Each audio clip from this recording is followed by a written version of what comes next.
Good day, everyone. I'm very happy to see you in this video today. Thank you for you that you've been subscribing, to you that you've been watching the videos that I've been releasing, you that you've been dropping comments, you that have been liking, you that you've been sharing. I started this series in my last video on research methodology, what you must know. So today, in this video, I'll be discussing another subject, which is just a subset of research methodology. In the last video, I mentioned different types of research methods that you have, the components of research methodology. And I mentioned that you can start from research design. Though all universities, all schools, and organizations have different styles that we usually call in-house style. But generally, all methodologies must have components that will start with research design.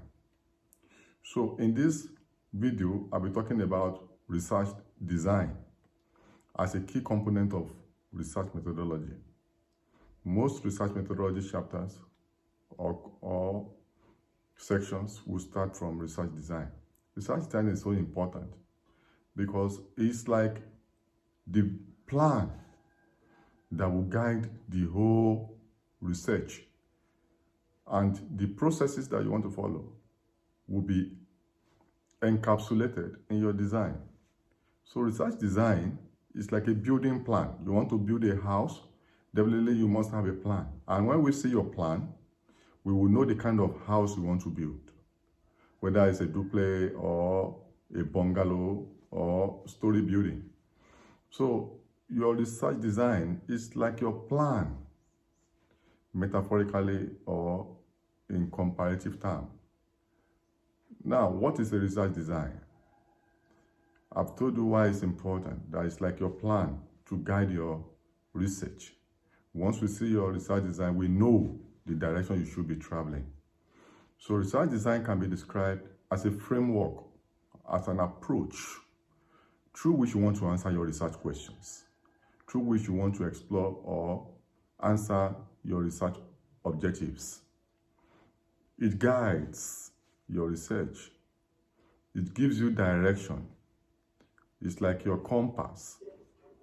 It's like the bearing through which you travel or navigate your research. So it's very important that you get your research design very correctly. And unfortunately, most people do not understand the importance of research design.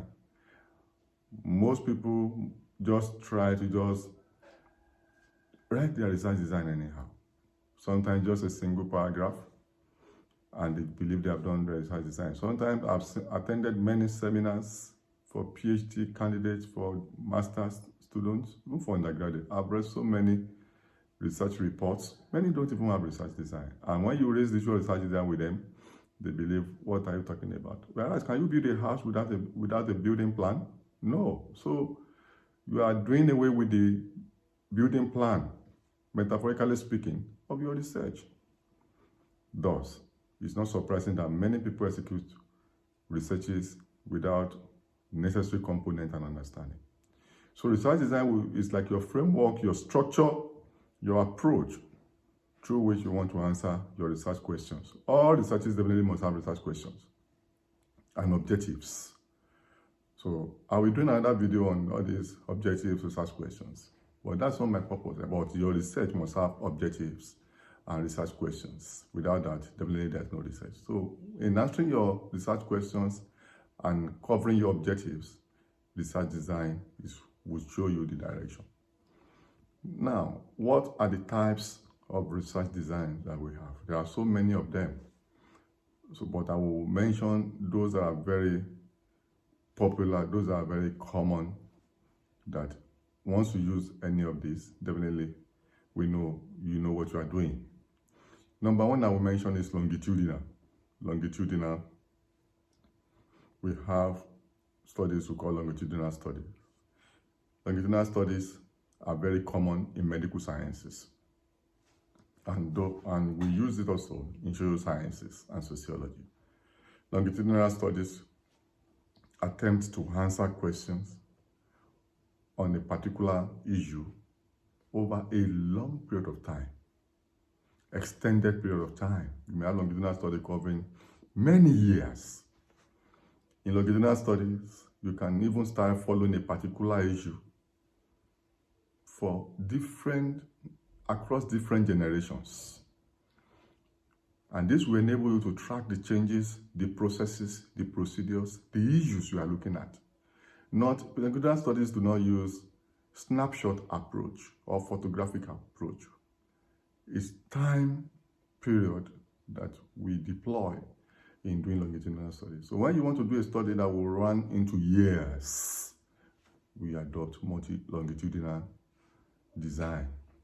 Then we also you can have exploratory design. In exploratory design, in this kind of research, you don't have enough information about a particular issue, and you don't have significant patterns. You don't have significant understanding, and you don't have definite issues you want to go and explore. You just want to explore the issue. We also call it heuristic design. So it's not clearly defined, and you don't have sufficient information. So what you do is to explore. You just throw everything into it, and you move on along that direction. So we call that exploratory study. You may also have descriptive design. In descriptive design, though this is very basic, it is very elementary, it is not analytical at all, so we don't usually recommend this, because you can't just describe a scenario. So in descriptive design, you just simply want to describe. You want to characterize. You are not analyzing. So you just want to give us the scenario. What are the issues around the subject matter? So you are just describing. It's basic. It's very. Then you can also have explanatory design. In this explanatory design, what you actually want to do is you want to understand what, and you want to give explanation. You want to give sufficient information about the how and the why. So unlike descriptive that just want to characterize the situation, explanatory, you want to give some clear dimensions, directions. You want to give detailed explanations as to why this is happening and how it is happening. So it's a more advanced design compared to descriptive. So you can also have experimental design. Experimental design, in this you are randomizing. So you are using randomization approach, and you are conducting experiment. We also do this not only in natural sciences that you do experimental designs. You also use it in social sciences and sociology, in which case you have control group and experimental group. Or you can also use this. You have these two groups. You are using one. You are adopting that driver, or you are putting the drivers of change that you want to look at. Then you have another group that is just a control group that you are not being experiment is not being performed on them, or you just use placebo. That is not, for example, you are doing you are testing a drug and you want to look at the efficacy of the drug. So you have a group. I'm using that maybe in pharmacy or in medical science. You have a group. You administer the drug on the group. So you want to see how the drug will react to them. And the other group, you may not administer anything on the group, or you just put a placebo that is not just drug, just to create a scenario as though you are adopting. So you want to see the effect. So in experimental design, you want to see, you are interested in explaining causality. The cause and the effect is what you are interested in. This is why you're having two different groups, experimental group, and at the same time, you're having the control group. So you can see the changes between the two groups. And you want to see if the changes you are seeing are due to the drug, or to the issues, or to the elements you apply to a particular group. So experimental group, we also do this in behavioral sciences, where you have two groups and you do intervention. We use it a lot in intervention studies in sociology and social sciences. So you intervene in a particular group, and you do not intervene in another group. So you want to see the changes in their behaviors, in their attitudes, in their characters, in their worldviews, in their perception.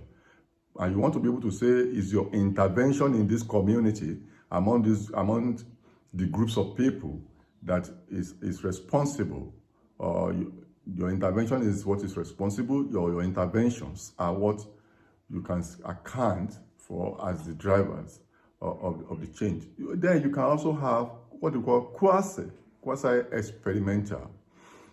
The quasi-experimental design also want to explain causality, but this is not a total experimental design in the sense that it is not based on randomization. So while you have randomization in a full experimental design, quasi-experimental design may not be so formalized, may not be so randomized. So another design I will mention is survey. Survey is essentially the most popular in social sciences and even in sociology, because it has to do with quantification, administration of questionnaire. When you begin to say you want to adopt survey method, people readily understand that you are maybe possibly talking about administration of questionnaire. In survey, you talk about quantification. You want to understand a large number of people. You are very much interested in large sample size, over sometimes larger population, or you want to talk about larger communities in the sense that you want to understand you want to have eagle-eye view of what is happening in a particular community or society or within a population. So you are interested in sampling or large sample. You want to cover larger number of people. These other research design that I've mentioned usually don't have large group. For example, in longitudinal, you may not be able to cover so many people because you look at the resources, then you look at ability to be able to manage the size of the people, to be able to see what you are looking for. Sometimes we don't have so many people in this, it will cover in many of these other research design. But when you talk about survey, now you're talking about quite a number of people that you want to understand within a period of time, usually short period of time. So when you talk about survey, you're already talking about questionnaire administration, you're already thinking about covering large sample, and so possibly you are also maybe thinking about generalization into the population. So this is survey.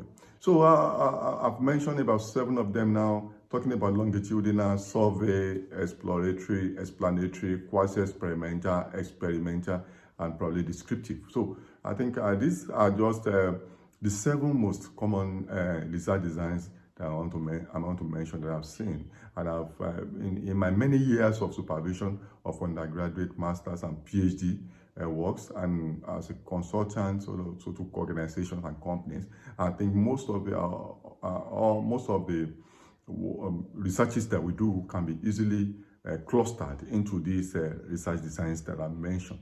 The way I will end this video today is to look at the characteristics of research design, or key issues that we are concerned with in research design.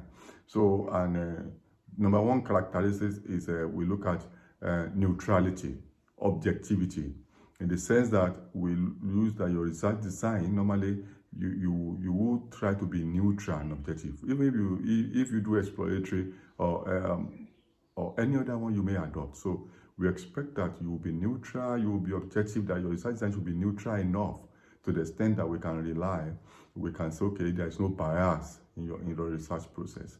We also believe that there should be the issue of validity and also reliability, that we want to believe that your research design should be able to give us eventually findings that will be reliable.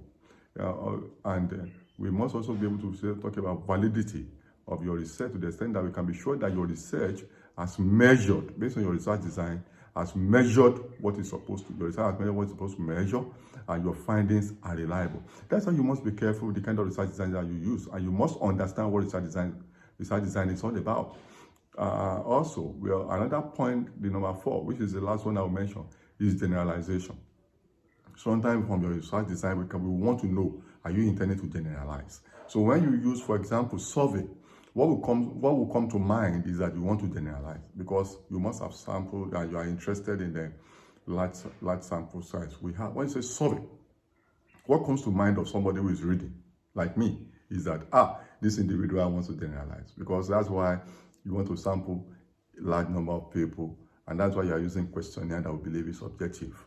And so generalization will come to mind. However, when you use exploratory, for example, what will come to mind is that perhaps you don't want to generalize, because you don't even have a frame in the first instance. You don't even have sufficient definition of even your concept. Even you are exploring, you may even go to the field blank, without, you just go with semi-structure or structure research process. So generalization is what we have in mind when you're talking about research design. So we want to be sure if you are generalizing or not. So it will come to mind. Then validity. We are asking the question, how valid will your work be? And how reliable will your findings be? How valid? To what extent are we sure that are we going to be sure that based on research design, your research will measure what you intend to measure? Which will answer your research question. It will cover and provide information on your research objective. So we are interested in validity and reliability. With this, your research design, are we going to be able to rely on your findings? Are you going to be able to do it well? Then are you going to be very objective? So these are the 4 parameter characteristics. I hope you find this video very useful on research design. And in my next video, I'll be talking about another issue, most likely study area, or what some people call research setting. That may be one I've got, because that is usually what will follow research design. Until I see you in the next video, continue to be an expert in research methodology. And what I'm interested in these videos that I'm dropping along this methodology, like I said in my first video, introductory video, is that I want you to be an expert in research. It is very important, and research can take you places, but you must be a master. You must be a fantastically competent researcher, which is why I am doing this video. Until I see you in the next video, subscribe, share, comment, and like. Thank you very much, and do have a wonderful day.